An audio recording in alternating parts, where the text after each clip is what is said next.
Hey Internet, Eric here. Day 10 of Shocktober. If you don't know what that concept is, I'm uploading 13 videos about 13 different horror movies that I've never seen, one per day from the 19th to Halloween, the 31st. Today's video is going to be an interesting one. The movie just came out this year, and it's one that got a lot of hype, a lot of talk. I just finished, and we're going to discuss from this year, 2024. In a Violent Nature. Now, if you're new to my channel, welcome. I discuss plot spoilers, specific scenes, what have you. As I've already said a few times, this came out in 2024. So you're going to watch at your own risk, this video, if you haven't seen it. Basic plot of this is we are actually following the killer in this movie. I don't remember his name, but he is basically a Jason Voorhees type. And he is literally just going around. His slumber was disturbed because a group of campers, I guess you would say, stole a locket from his burial site. You know, a locket you wear around the neck. And he is just roaming the woods, killing anybody and everyone that gets in his way for him to get the locket back. So that's it. Very simple, very streamlined, not much to it. And that's what I got to say about this film. First off, let's get to the characters and the acting. There really isn't much characters, or there really aren't that much characters or acting to this film because we're following the killer the whole time. And what I mean is we're literally, the camera is following behind the killer, walking and walking and walking for about 85 to 90% of the movie. So we don't really get to know the characters. A lot of it is just ADR voices, you know what I mean, in the distance. So it really wouldn't be fair to say this person was great or this person sucked because there wasn't that much to compare to. A lot of them, you know, they did what they had to do when they had to act scared. They died very well, and they could run. That's much to it. The only person that did any acting, I would have to say, was Lauren Marie Taylor, and I was happy to see her show up at the end of the film. She was Vicky from Friday the 13th Part 2. I've always been Team Vicky over Team Terry. She was great as, I guess, the woman in the car that saves the final girl and tries to take her to the hospital. So I guess Lauren Marie Taylor did a good job. Um, I can appreciate the idea of this movie because you always wonder, like, what is the killer doing when he's going from here to there?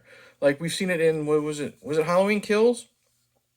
When he kills that family, you know, the people with the drone, and there's that one scene where he's in the kitchen and he's just randomly sticking knives into somebody. We're watching him do his thing because lots of times, you know, a person would run into the kitchen and see a body impaled with knives. So we're wondering, and we're getting to see what the killer is doing when he's not killing people, when he's preparing to kill people. And I hate to say, it's pretty fucking boring.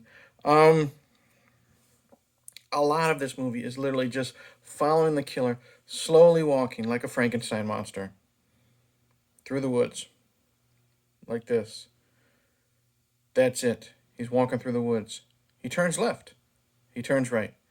He turns right again. It's really monotonous and boring.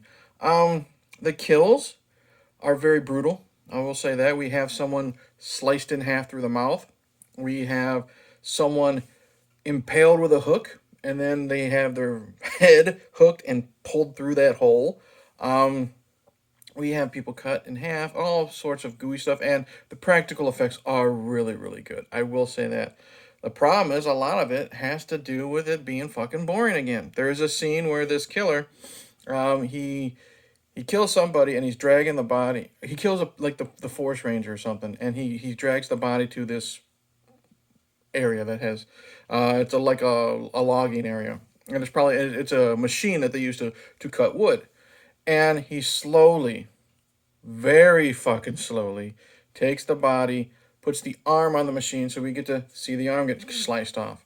Then he slowly walks over to the body again, lifts it up, that you can tell is a dummy because it literally goes super, super limp when he's moving it, puts it on there so it can slice off the head.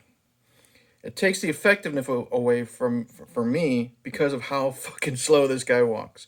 I do like the scene where they tell the backstory of this guy. He, like Jason, was picked on because he was, even though I don't think Jason is developmentally slow, I guess you would say, not too bright.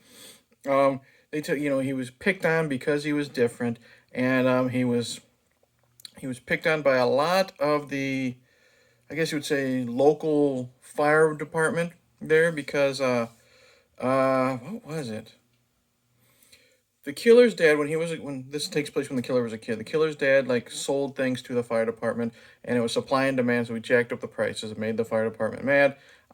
They played a trick on the kid because they blamed him for the dad being like that, and they accidentally caused his death, and they blamed it on, or they made it look like it was an accidental death.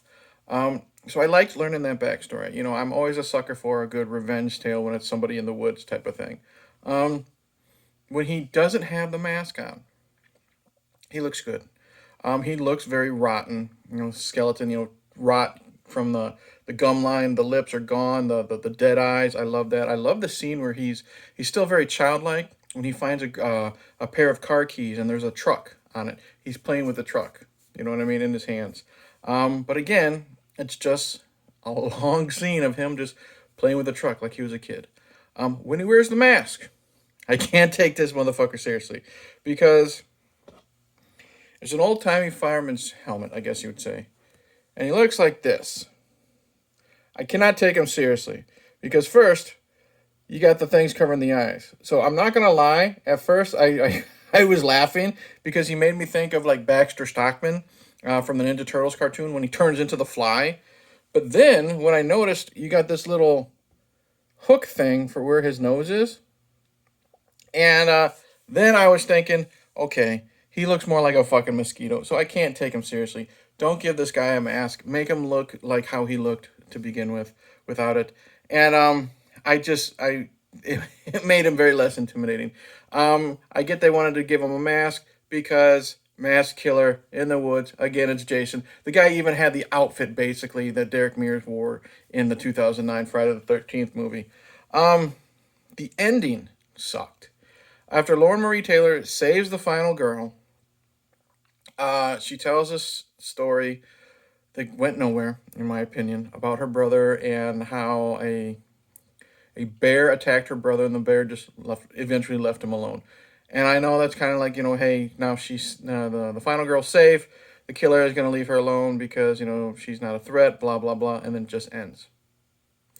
It cuts to where, because the final girl had the locket, figured out what the problem was, put it on a gas can, and now the final shot is the gas can without the locket. So the killer took the locket and went back to sleep. I don't know.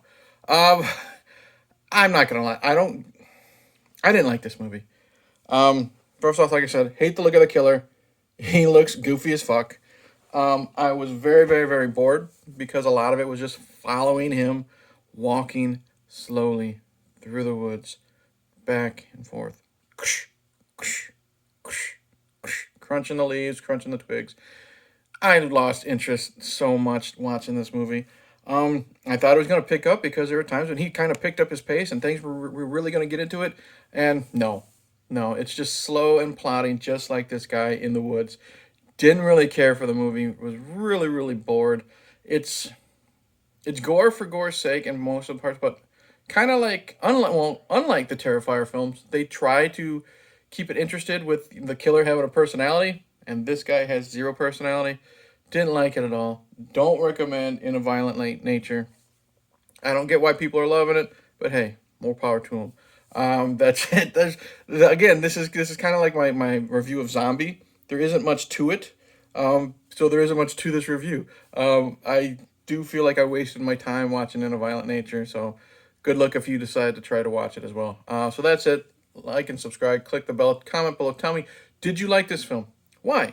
God bless you, but why? What was it that actually drew you to enjoying this film and possibly watching it again? Because I will never return to this movie ever again, just because it's so fucking boring. Next up, I think for day 11, I have Psycho Gorman. I'm still going to talk about Train to Busan, and then so that's 11. And then my final movie, no idea. Maybe I'll do The Void for Marty, Trash Picture Show. So that's it. Thank you for watching. Already said that jazz, and I just don't get it. In a Violent Nature, people loved it. Tell me why below. Cheers.